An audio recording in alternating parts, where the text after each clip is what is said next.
But they learn teamwork. They learn problem solving, right? Yeah. Creative problem solving in D&D. I think as they go along more, as people play D&D more and you get more creative with it, you realize that, you know, the best way to solve a problem isn't always to just like charge forward and go through it. Yeah. That there's more creative ways to solve a problem, and those skills translate to real life, right? Yeah, most definitely. And just those things, you learn social skills, you learn teamwork, you learn problem solving, creativity, like all of these things that playing in a D&D campaign can teach you. It's just cool.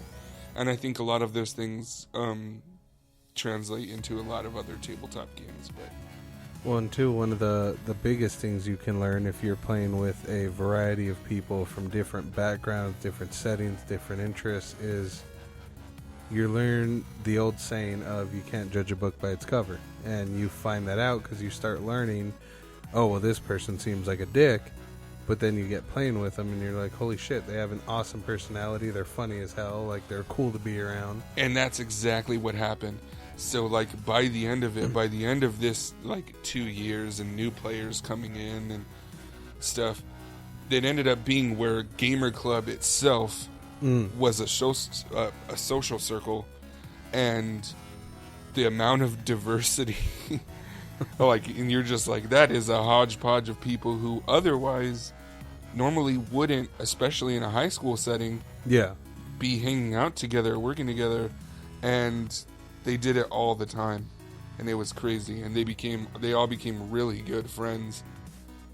And I mean, that's a good thing that tabletop does. I mean, yes, you know, gaming in general brings a lot of people together, but more so back in the day of LAN parties is when it brought everyone together when it comes to console. Because then you had, you know, everyone was playing on their own console, their own stuff, but they were still all in the same room, where nowadays that's not really big. So the good old days of bringing your TV and your Xbox to that Halo party and having like weird setups of like 8 TVs in one room. Yeah. And then you have the lone guy in the opposite room because you couldn't fit any more outlets. Yeah, because we were going to blow the fuse box. I remember blowing my parents' VCR, and that was just me playing by myself. I played for like 16 hours, 17 hours straight, and completely fried their VCR. Yeah, that wasn't uncommon. The good old days of like when you had to run the AV cables into your VCR. Yep. And then had to turn the VCR on to be able to play. Yeah, you're old. Yeah. And now, you know, again, back then, it was still the same thing. Like, if you wanted to play with a friend, they had to come over and play. And now, you know, everything is... Split screen. Yeah. Stop peeking. Yeah. Stop screen watching, you screen watcher.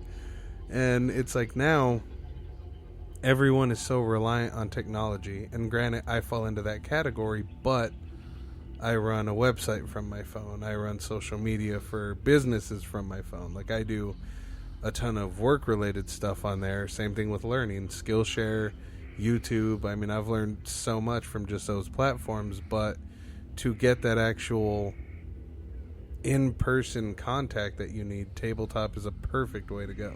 Yeah, it's a good way to kind of turn off for a little bit and have fun and enjoy human interaction. Yeah, and that doesn't happen very often anymore. No, but don't forget about it. It's still a thing.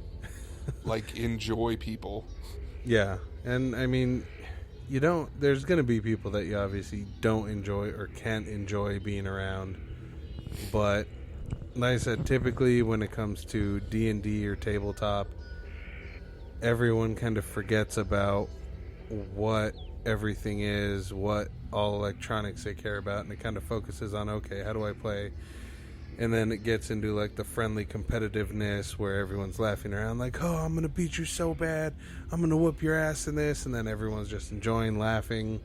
You know, if you're old enough, you might be playing, you know, having a mug of beer, whatever, drinking and again, it just creates conversation. It creates friends. It can build friendships.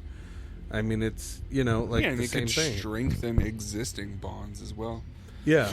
And like you said, you don't have to like everybody. Like, I think the longest D&D campaign I played in, I played in with 6 other adults.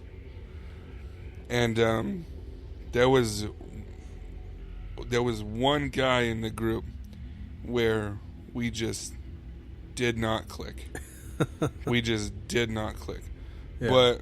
But when we played D&D and we sat down around the table and it was time to go, man, did we laugh and we had a good time together and stuff. Yeah. In session breaks and stuff, we weren't very talkative. But in the game, we had a blast together, and I can honestly say that. Like, I didn't click very well with the person, but when we were playing that game, we got along great, and it was fine. We had a blast. See, and that's what matters, because it's one of those things where, yes, you might not have that friendship outside of the game, but playing it is enough to make it where you can at least, be acquaintances while playing, and you're and that's nice a real life skill. Yeah. Because in real life, you work with a ton of that, right? Yeah. I mean, some of us work at jobs where we feel that way about everyone around us. Not me personally, but yeah, mine isn't that great. But you might feel that way about everyone around you at work, but it just makes life so much easier to have this skill to be personable and be respectful and work with people to accomplish a goal. It just makes life easier. That's a real life skill, because not everybody has the pleasure of working at a place where you just love everyone you work around. Yeah, that's definitely not something you find often. It's been years since I've been in that position. I'm pretty close to it. Which, is a good thing to have. But I work around a bunch of goofy teenagers, so it constantly makes life interesting. Yeah. Where, see, I'm just stuck standing in my little spot, pushing a couple buttons, and then listening to a podcast or an audiobook. Yeah. Push the buttons, monkey. Yeah, basically. And, I mean, again, that's another part of life where being able to play D&D or Dice Masters or Dominion or Ascension or Cards Against Humanity, Kittens in a Blender, Monopoly. Yeah. I mean, hell, I even have Deadpool Yahtzee. Oh, yeah. So, I mean, being able to do those things with friends. Uno. Yeah. It breaks the monotony of the everyday, whether it be the everyday struggle, just some bullshit you're going through at work, all that kind of stuff. It's all kind of put behind you for whatever amount of time you're playing whatever tabletop game you're playing. It's a de-stressor. It is. It's your time to really turn off and have fun. Yeah. It's just what it's about. And that's key thing. Have fun. If you're not enjoying it, don't play it. Try something else. But if you don't like D&D, we can't be friends. No, we can't. So I will have to fire you all. Just kidding. I love you all. Don't go anywhere. Yeah. So, I guess my last words would be just that. Like, enjoy a game. Play a tabletop game. Play it with people. Support your local game store. Get out there. Don't be afraid of the elitist, sweaty, hardcore nerds. Just go in there, look at games, catch something, no matter how simple, no matter how complex. Just buy one and try it. It's very inexpensive, and it's really rewarding. And don't be afraid to ask for help in those game stores, because what a lot of people don't realize is those guys live to explain and talk about the games. If you need advice or on something to get started, ask the people that work there. Yeah, they love telling you about it. Yeah, they're not going to say, well, that's a stupid question. Why you get out of my face? I'm just standing here. No, almost all of them are going to be really personable, and a lot of game stores, local game stores, have demo versions, so they might just like unpack it and be like, hey, you want to see this really quick?